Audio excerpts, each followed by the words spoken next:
अंधे हो खतरनाक है। अंधों की भीड़ है, अंधाधुंध भीड़ है।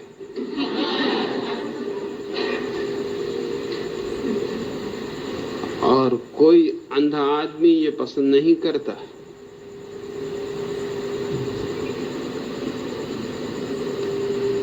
कि कोई अपने को आंख वाला कहे और उसको अंधा कहे, और जबकि उस का बहुमत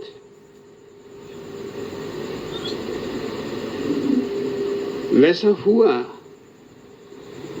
साउथ अमेरिका के एक छोटे से पहाड़ी इलाके में 300 लोगों का एक कबीला था। इसी सदी के प्रारंभ में ये ऐतिहासिक घटना है। वे 300 ही आदमी अंधे थे। ये बहुत आश्चर्यजनक बात है। बच्चे आंख वाले पैदा होते थे, लेकिन 4 महीने के भीतर 6 महीने के भीतर अंधे हो जाते थे।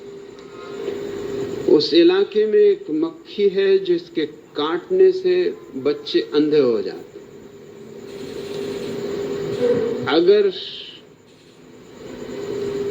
6 महीने तक वो मक्खी बच्चों को न काटे तो उनकी आंखें बच सकती, फिर वो मजबूत हो जाते। 6 महीने तक वो इतने कमजोर होते हैं कि मक्खी उनके आंखों को नष्ट कर देती। मगर वो मक्खी इतनी बड़ी तादाद में है उस घाटी में कि कोई बच्चा बच नहीं सकता।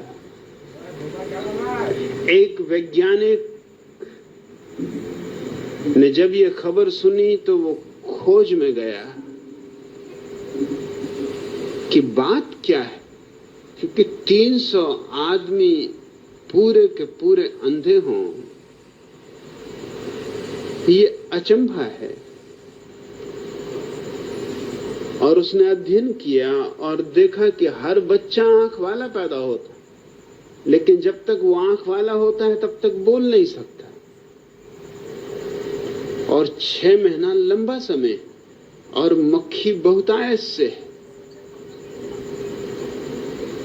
आम घर घर में, तो 6 महीने के भीतर वो उसे अंधा कर देती। जब तक वो बोलने योग्य हो पाता है तब तक अंधा होता है। जब तक आंख होती है तब तक बोल नहीं सकता। इसलिए उस कबीले को पता ही नहीं है कि आंख जैसी कोई चीज होती।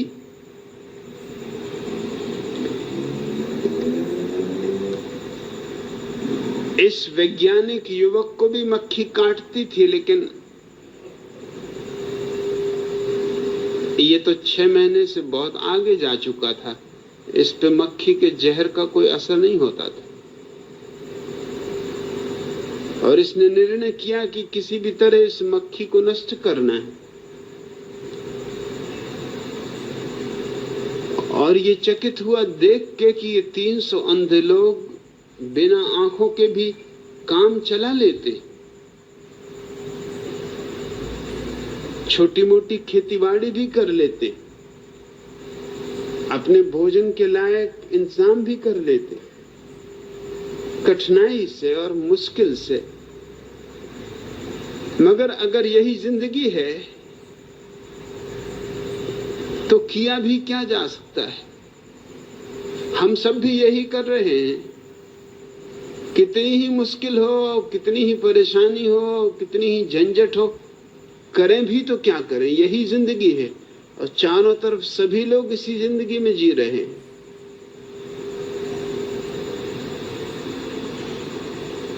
उस मक्खी का अध्ययन करते करते वो उस युवक का मन एक अंधी युवती पर आ गया।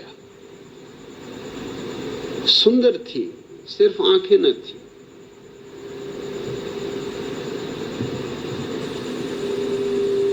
उसने कबीले के प्रमुख से उस युवती से शादी करने की प्रार्थना की। और तुम जानते हो कबीले के प्रमुख ने क्या कहा? कबीले के प्रमुख ने कहा, पहले तुम ये भ्रम छोड़ दो कि तुम आंख वाले हो।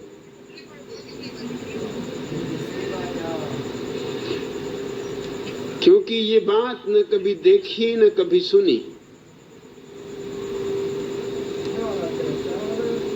ये झूठी बातें छोड़ दो।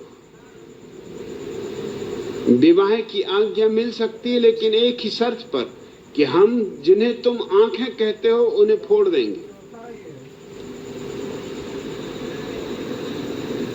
तुम अंधे होने को राजी हो, विवाह हो सकता है, तब तुम हमारी जाति के हो गए। तुम सोच लो। और अगर तुम आंखें वाले ही रहना चाहते हो तो हमें माफ करो, तुम किसी और दुनिया के आदमी हो, हमारी जाति के नहीं। कल सुबह अपना निर्णय बता देना। रात भर वो सोचता रहा कि क्या करे, क्या आंखें गंवा दे, मगर इन्हीं आंखों के कारण तो उस स्त्री के सौंदर्य में वो दीवाना हुआ है। ये इन्हीं आंखों की देन तो है कि उसने सौंदर्य को देखा है। इन्हीं आंखों को गंवा दे तो वो स्त्री सुंदर है या कुरूप, क्या फर्क पड़ता है। और सुबह होने के पहले निर्णय करना है। ठीक सूरज उगने के पहले वो वहां से भाग खड़ा हुआ, जितनी तेजी से भाग सकता था।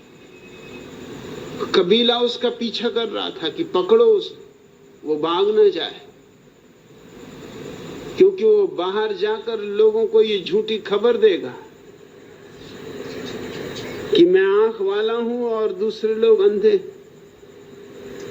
ये उस वैज्ञानिक ने ही दुनिया को खबर दी।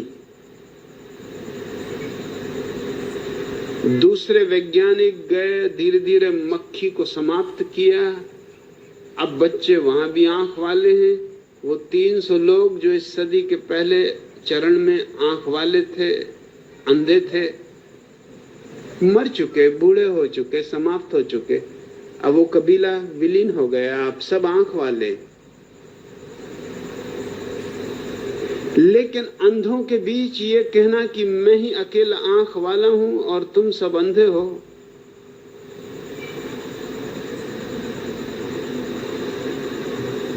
अशोभनीय है।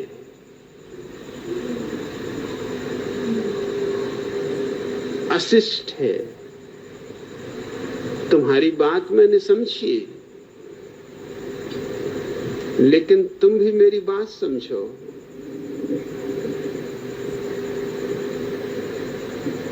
मैं तुम्हारे साथ हूं। तुम सोए हो तब भी साथ हूं, भला मैं जागा हुआ हूं। आखिर सोए हुए आदमी के साथ जागा हुआ आदमी भी तो बैठा हुआ हो सकता है।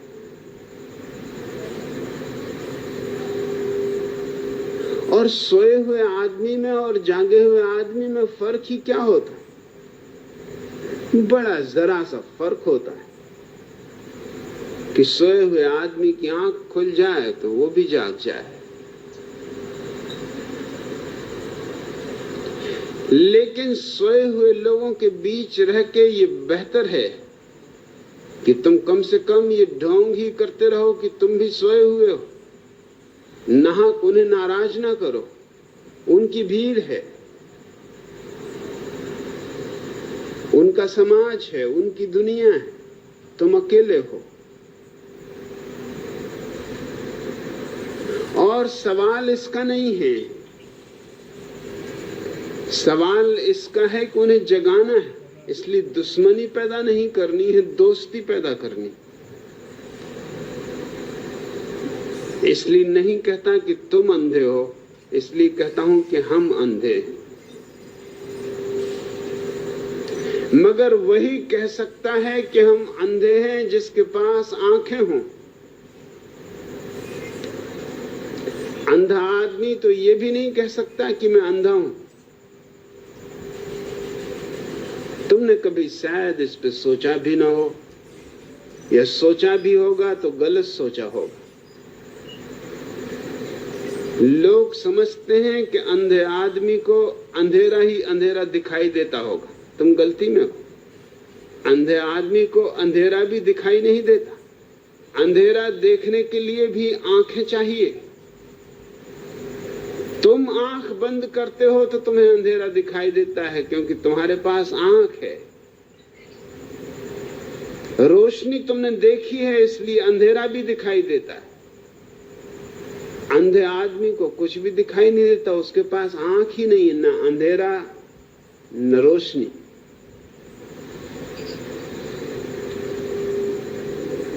वो सहानुभूति का पात्र है, वो करुणा और प्रेम का पात्र है। उसे आहिस्ता आहिस्ता जगाना है। उसकी आंखों पर ठंडे पानी के छींटे बहुत आहिस्ता आहिस्ता फेंकने हैं, उसे नाराज नहीं कर देना। और फर्क कुछ बड़ा नहीं है। सोया हुआ भी वो वही है जो तुम जागे हुए हो, सिर्फ आंख खुल गई और दुनिया बदल जाती। गौतम बुद्ध के जीवन में उन्होंने अपने पुराने जन्मों की बहुत सी कहानियां कही। उनमें एक कहानी बहुत ही प्रीतिकर। तब तक वो स्वयं जागे नहीं थे, बुद्ध नहीं हुए थे, लेकिन कोई बुद्ध हो गया था और उन्हें खबर मिली। वो उसके दर्शन को गए। उन्होंने झुककर उसके चरण छुए, जो कि पूरब की अद्भुत देन है।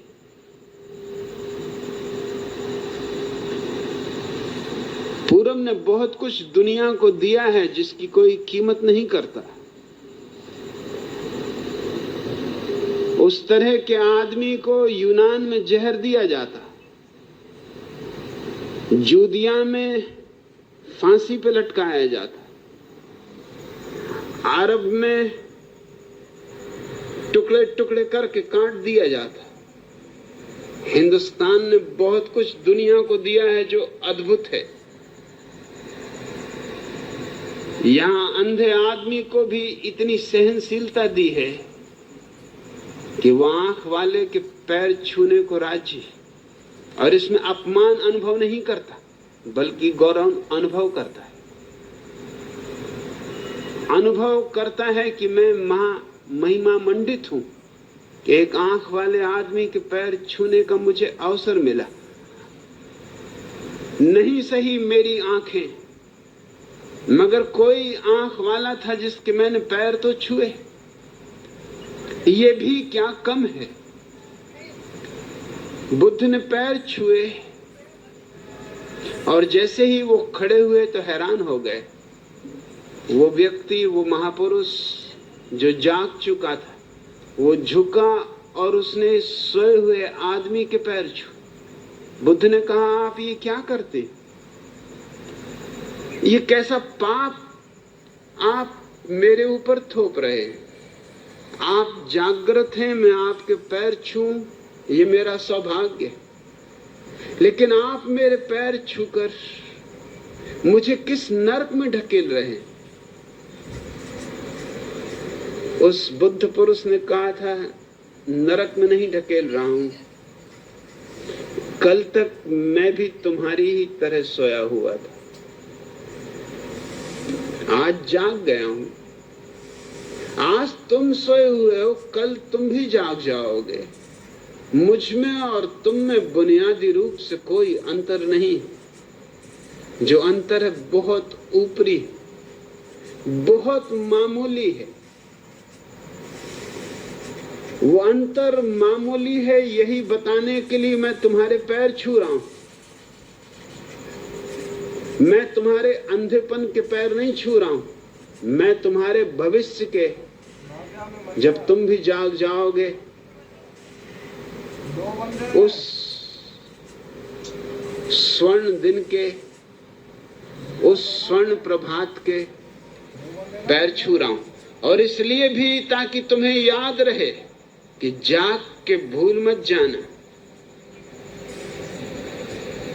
कि सिर्फ अंधे ही तुम्हारे पैर छू सकते हैं।